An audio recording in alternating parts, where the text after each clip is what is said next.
Hoje é domingo, hoje é dia do Senhor, é o dia do culto ao nosso Deus, o dia em que a igreja de Deus se reúne para adorar o Senhor Deus, o Deus Trino, e estamos agora aqui juntos para meditarmos na palavra do Senhor. Eu vou pedir a sua colaboração. Neste momento, não foque tanto nas imagens, nas diferentes imagens em rostos que você vai ver na galeria, mas foque na Escritura. Eu convido você a abrir comigo Gálatas, capítulo 5. Nós iremos ler do versículo 16 ao 26. E eu peço a você que olhe para a Escritura, acompanhe a leitura e a exposição do texto sagrado e que não tire a sua atenção da Escritura neste momento. Eu sei que não é muito fácil quando nós estamos a transmitir via Zoom. Às vezes nossa mente fica dispersa, você vai olhar para outras coisas, mas faça esse esforço agora. Hoje é o dia do culto, é o momento do culto. Neste momento nós estamos aqui para meditar na palavra de Deus. E eu peço a sua atenção neste momento para meditarmos este tema tão importante que é o fruto do Espírito. Está escrito assim na palavra do Senhor, Gálatas 5, versículo 16. Digo, porém, andai no Espírito, e jamais satisfareis a concupiscência da carne. Porque a carne milita contra o Espírito e o Espírito contra a carne, porque são opostos entre si, para que não façais o que porventura seja do vosso querer. Mas se sois guiados pelo Espírito, não estáis sob a lei. Ora, as obras da carne são conhecidas e são prostituição, impureza, lascívia, idolatria, feitiçarias, inimizades, porfias, ciúmes, iras, discórdias, dissensões, facções, invejas, bebedices, glutonarias e coisas semelhantes a estas, a respeito das quais eu vos declaro, como já outrora vos preveni, que não herdarão o reino de Deus os que tais coisas praticam. Mas o fruto do Espírito é amor, alegria, paz, longanimidade, benignidade, bondade, fidelidade, mansidão, domínio próprio. Contra estas coisas não há lei. E os que são de Cristo Jesus crucificaram a carne com as suas paixões e concupiscências. Se vivemos no Espírito, andemos também no Espírito. Não nos deixemos possuir de vanglória, provocando uns aos outros, tendo inveja uns dos outros. Tá bom até aqui a leitura do texto da palavra do Senhor. Mantenha, por favor, sua Bíblia aberta durante a exposição deste texto. O tema de hoje é o fruto do Espírito. E quando analisamos o contexto, aprendemos que a influência dos falsos mestres entre as igrejas gentílicas trouxe uma grande confusão acerca dos limites da liberdade cristã. É isso que nós lemos aqui no capítulo 5, do versículo 13 ao 15. E nesta secção da carta aos Gálatas, Paulo explica que em Cristo somos livres para amar e servir uns aos outros. Mas nós não somos livres para devorar e destruir uns aos outros como se nós fôssemos animais selvagens. Nós, na verdade, fomos salvos e libertos pela obra de Cristo para vivermos em santidade e não para vivermos na prática deliberada e continuada de atos carnais impulsionados pela natureza pecaminosa.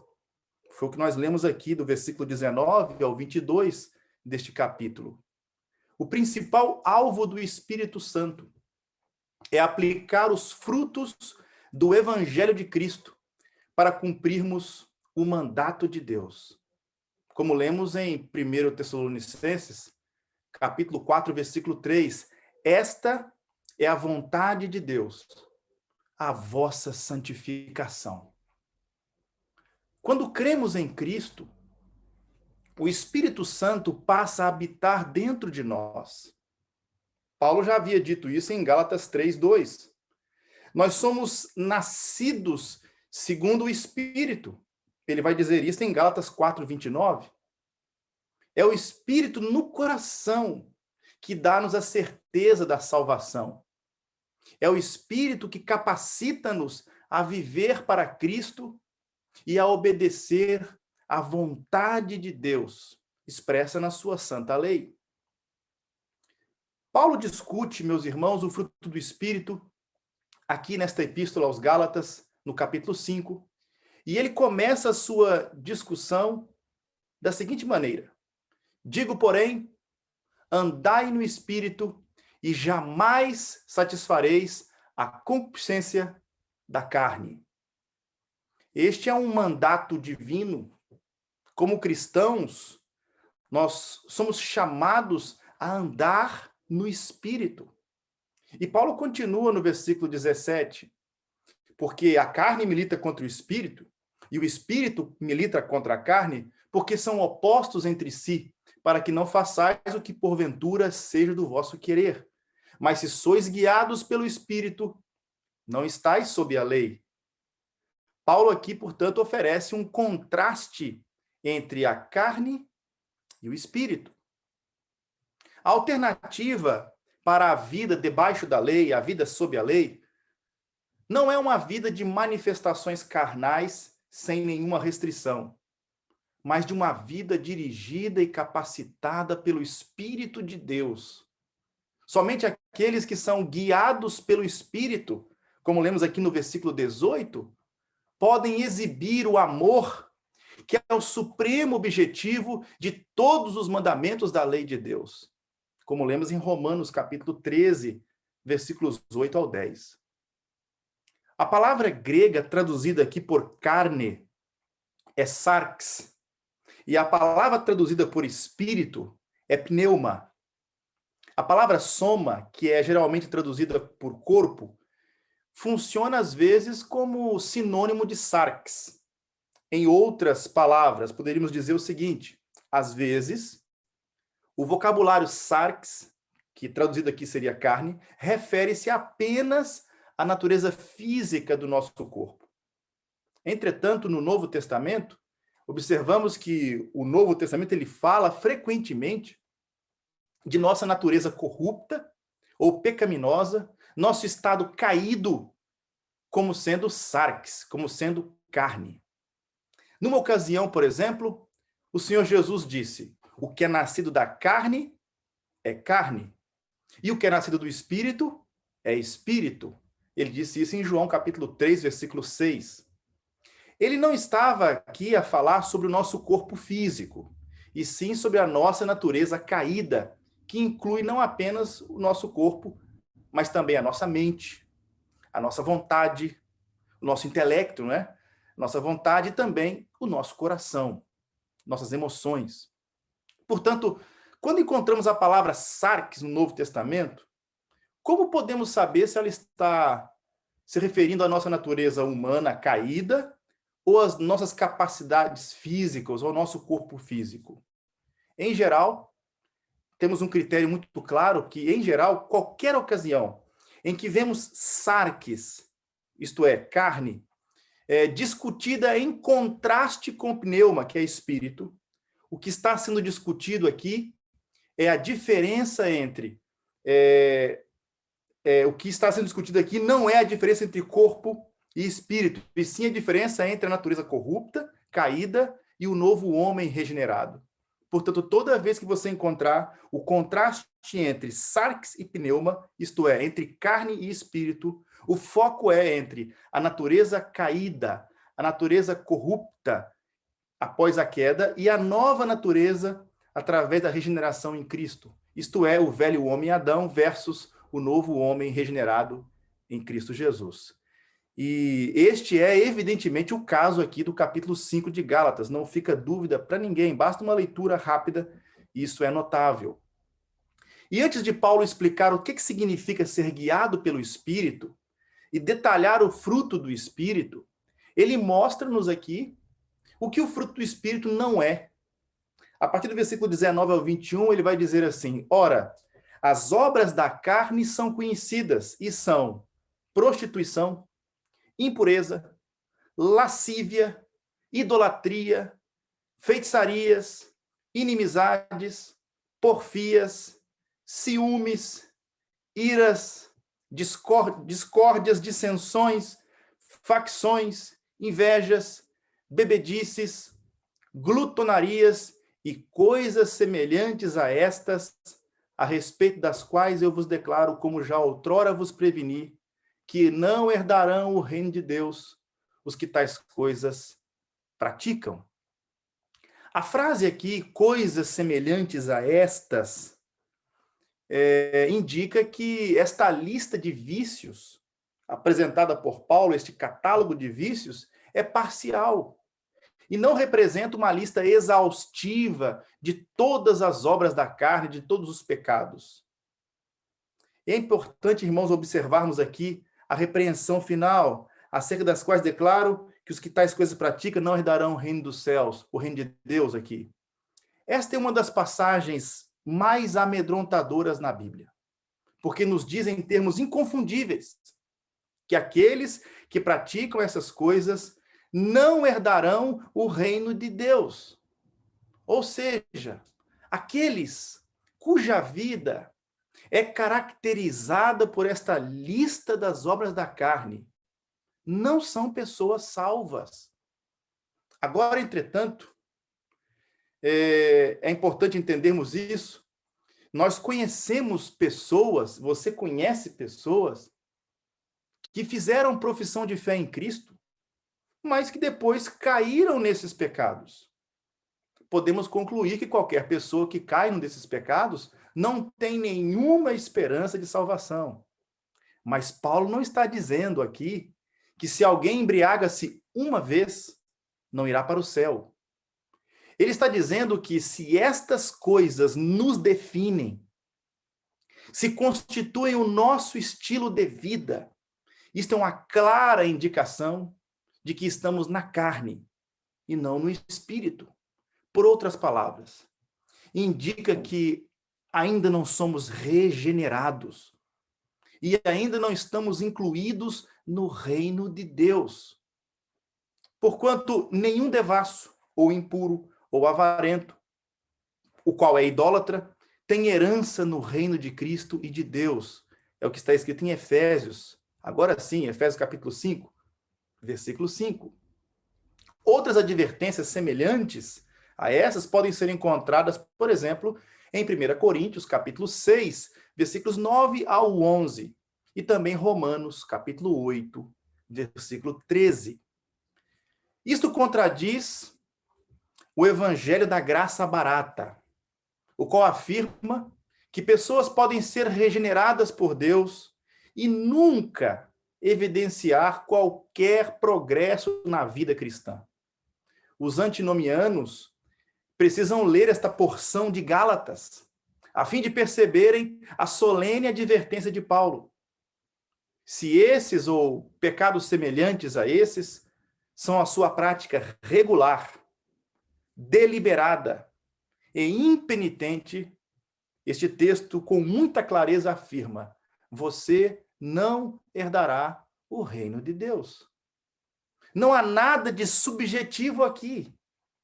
Se alguém é guiado pela carne ou pelo espírito, é algo que pode ser distinguido objetivamente. A nossa velha natureza, de fato, ela é secreta, ela é invisível, mas as suas obras manifestam-se de uma forma pública e evidente para todos.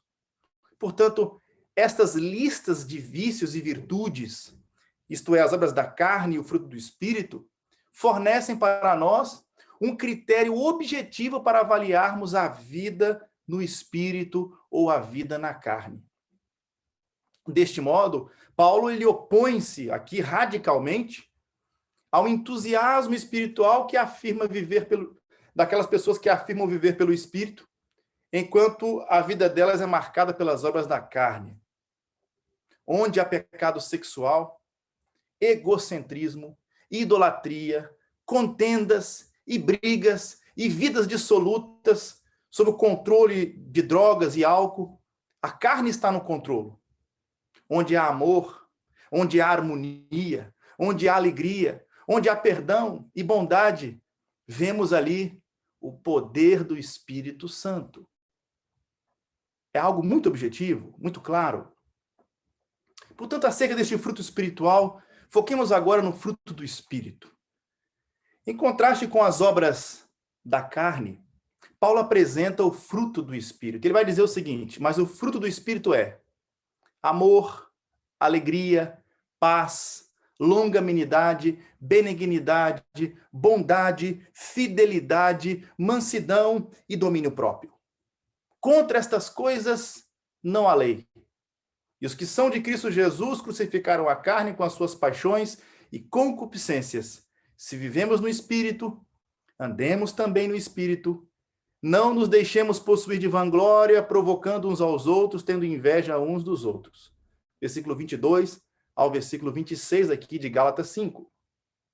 Em contraste com os desejos da natureza pecaminosa, o fruto do Espírito é um resultado natural da nossa união com Cristo. O fruto aqui, no singular, fruto, sugere que essas qualidades são uma unidade, todas elas presentes em algum grau na vida de cada cristão, de cada crente verdadeiro, de cada pessoa que nasceu de novo. Paulo está a admoestar aqui os crentes a não caírem nas obras da carne e a manifestarem, por outro lado, o fruto do Espírito. Isto diz-nos que os cristãos precisam batalhar contra a velha natureza, contra esta herança adâmica, após a queda. Há um elemento da carne que permanece no cristão e que precisa estar sob escrutínio constante da palavra de Deus e sobre a disciplina do Espírito Santo, para que sejamos convencidos de pecado, fujamos dele e procuremos cultivar o tipo oposto de prática. Isto é o fruto do Espírito. Aquele que cultiva o fruto do Espírito, aquele que cultiva produz fruto. E Jesus disse: pelos seus frutos os conhecereis, como lemos hoje em Mateus 7, versículo 20. Não devemos ficar desanimados e pensar que não somos cristãos se estivermos empenhados numa luta contra o pecado. A oposição entre a carne e o espírito é a vida cristã normal.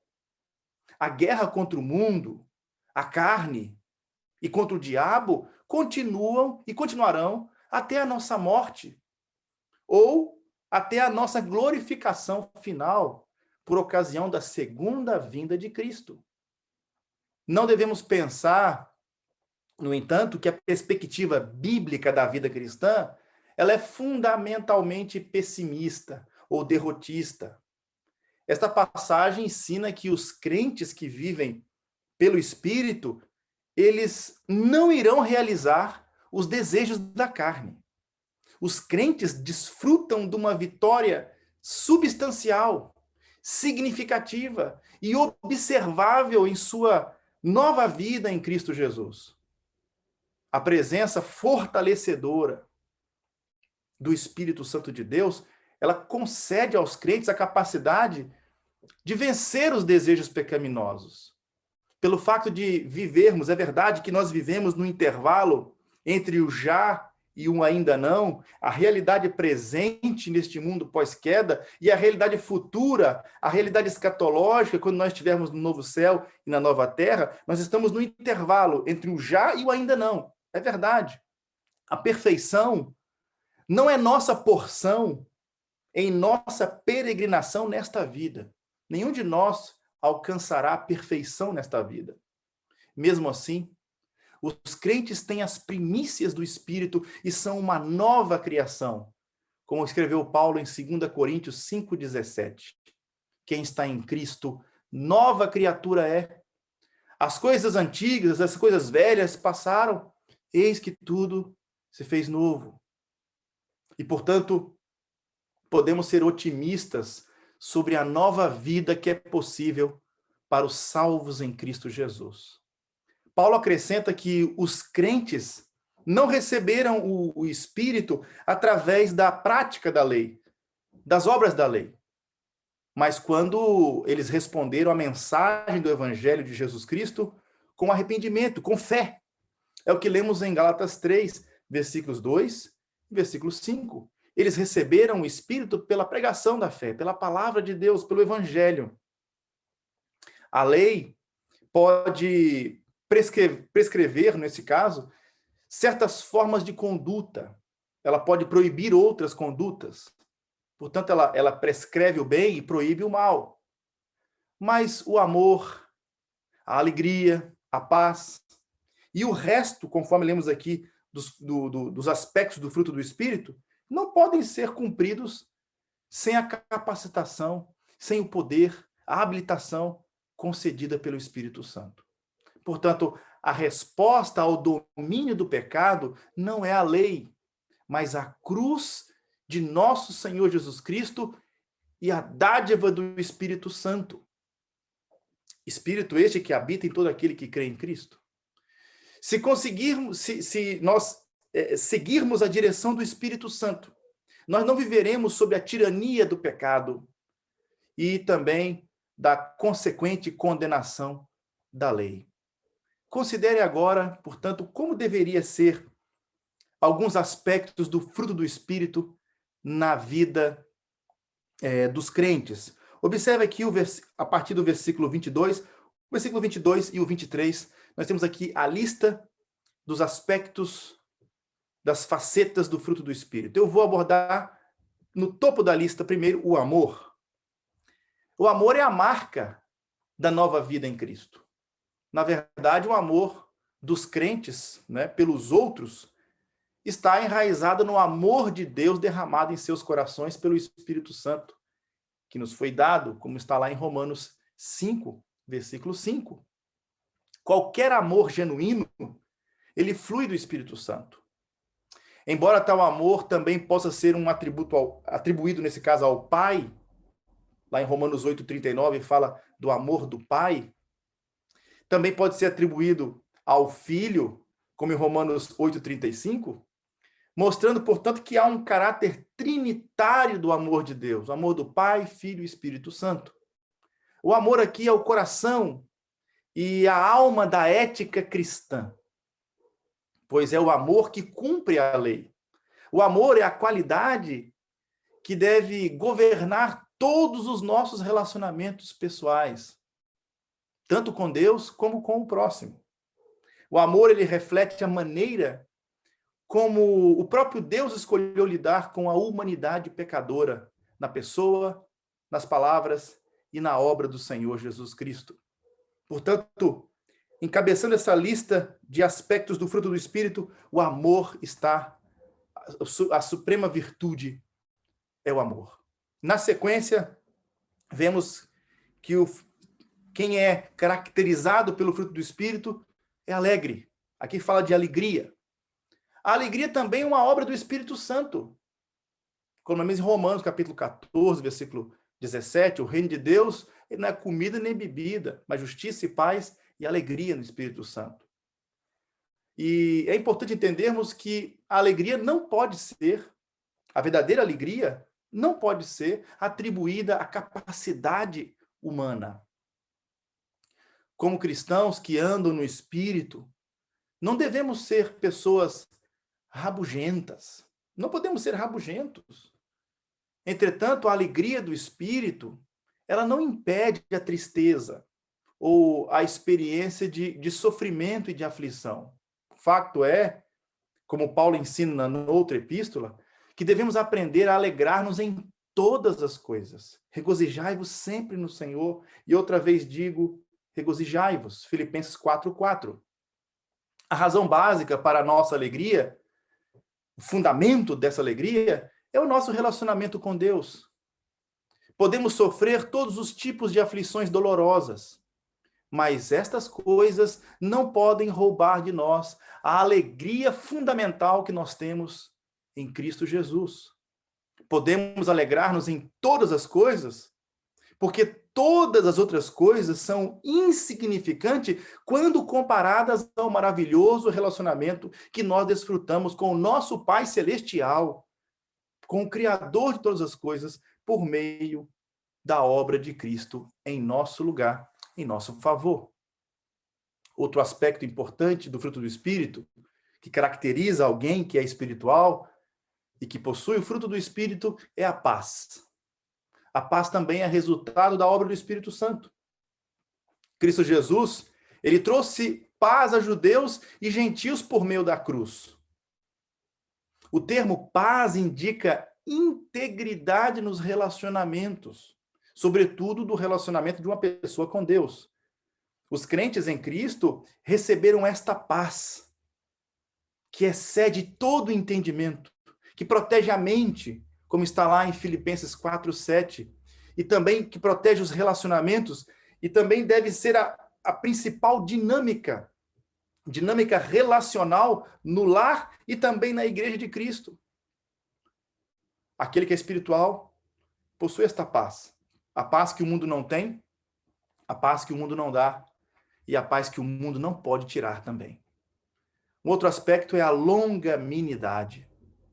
A longanimidade, ou a paciência, é uma obra do Espírito de Deus quando alguém enfrenta situações, circunstâncias, não é?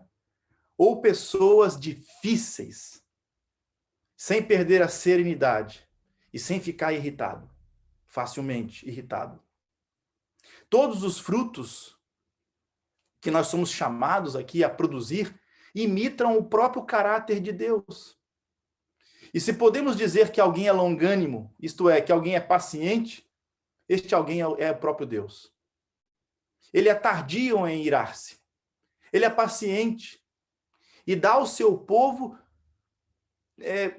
muito tempo, na verdade, tempo suficiente para que se volte para ele.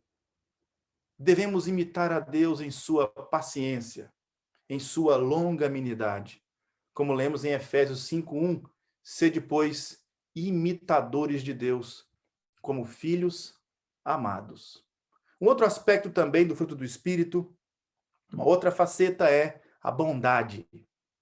A bondade ou benignidade é um atributo do próprio Deus e deve ser praticada também pelo crente por meio de refletir essa bondade de Deus ao relacionar-se com os outros. Ser bondoso é ser o quê? É ser amoroso, é ser atencioso para com os outros. Este fruto também deve caracterizar todo cristão verdadeiro.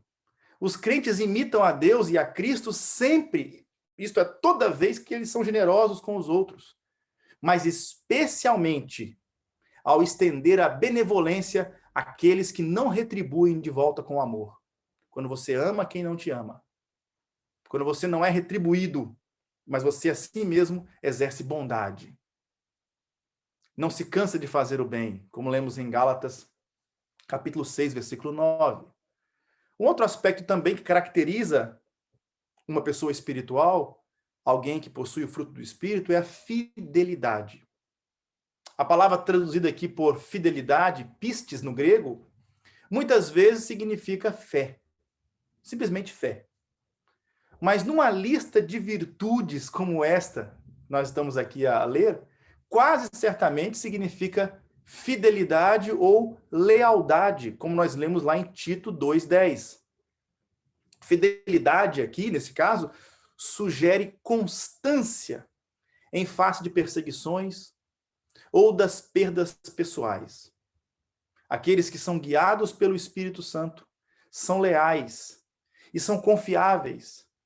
E pode-se contar com eles para cumprir com as suas responsabilidades. São fiéis.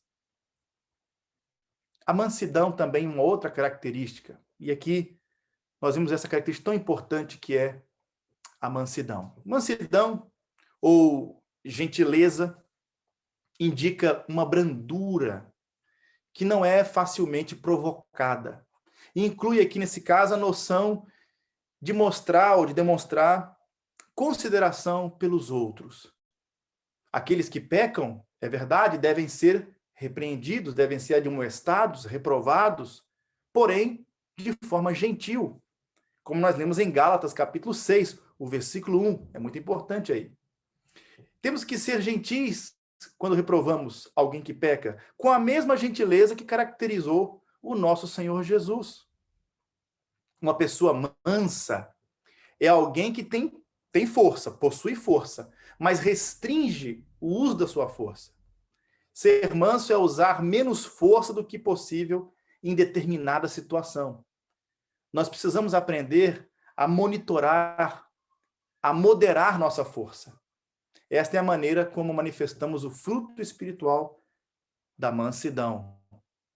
É como disse o Senhor Jesus em Mateus 5:5. Bem-aventurados são os mansos. E também lemos em Mateus 11:29. Aprendei de mim, porque sou manso e humilde de coração, e encontrarei descanso para as vossas almas. E o último aspecto aqui, no versículo 23, é o domínio próprio. O domínio próprio ou o autocontrolo é a virtude, não é? Para exercer domínio sobre os seus próprios impulsos, sobre sua própria mente, suas faculdades. Essa virtude espiritual ela é fundamental na luta contra a tentação. Aqueles que têm autocontrole são capazes de conter-se na hora da tentação e não cedem às investidas de Satanás. Não cedem perante os prazeres oferecidos por este mundo, aos apelos do mundo e da carne. Enfim, essas virtudes elas são agradáveis a Deus. Elas são benéficas aos outros e elas também são boas para nós. Este fruto do Espírito, ele é produzido quando os cristãos vivem em comunhão com o Senhor. O Espírito Santo transforma-nos para sermos semelhantes a Cristo. Com base neste breve olhar no fruto do Espírito aqui em Gálatas 5, podemos ver a prioridade do Espírito Santo na vida cristã. Isto é, meus irmãos, o que Deus quer de nós. Não é tanto o que nós fazemos, é o que somos que agrada ou entristece o Espírito Santo. Este texto apresenta-nos duas experiências distintas. Você pode ver isso aqui em Gálatas 5, 16 e 25, e Gálatas 5 também, versículo 18. Duas experiências distintas. A primeira, andar no Espírito. E a segunda, ser guiado pelo Espírito. Há uma diferença aqui entre ser guiado pelo Espírito e andar no Espírito. São duas coisas distintas. Porque a primeira expressão está na voz passiva, ser guiado pelo Espírito. E a segunda na voz ativa. É o Espírito quem guia, mas quem anda no Espírito somos nós. Ele nos guia e nós andamos.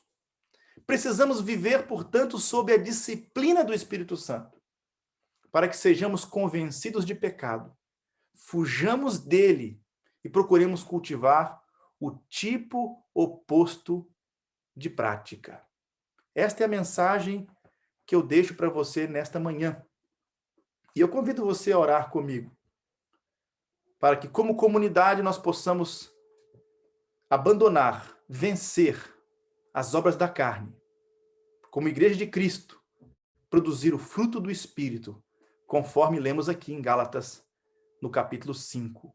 Portanto, feche seus olhos, coloque sua mente e o seu coração em Deus agora, e juntos, vamos orar ao nosso Deus, ao nosso Pai. Vamos pedir a Ele, Pai, produza em nós o fruto do Espírito Santo. Que o Espírito Santo produza em nós estes aspectos, essas características: amor, alegria, paz, longanimidade, bondade, fidelidade, mansidão, domínio próprio. Pai amado, é no nome do Senhor Jesus que nós estamos na tua presença. E eu peço ao Senhor neste momento que pela obra do teu Espírito Santo, que pelo poder do teu Espírito Santo, o Senhor possa aplicar em nossas vidas esta palavra, estes princípios que nós encontramos aqui em Gálatas, no capítulo 5. Que nenhum de nós, ó Deus, venha praticar as obras da carne, mas que possamos andar no Espírito, que nós possamos viver no Espírito, ser guiados pelo Espírito e trilhar este caminho, Que possamos, ó Deus, na verdade, produzir o fruto do Espírito. Que estas virtudes que caracterizam o cristão espiritual, aqueles que foram regenerados, sejam uma realidade em nossa vida. É verdade, ó Deus, que alguns de nós estão a passar por momentos de grande fraqueza. Em alguma área, talvez esteja a lidar com uma batalha violenta, porque está tentando vencer o seu próprio pecado. Ó Deus, tua palavra nos promete vitória sobre o pecado.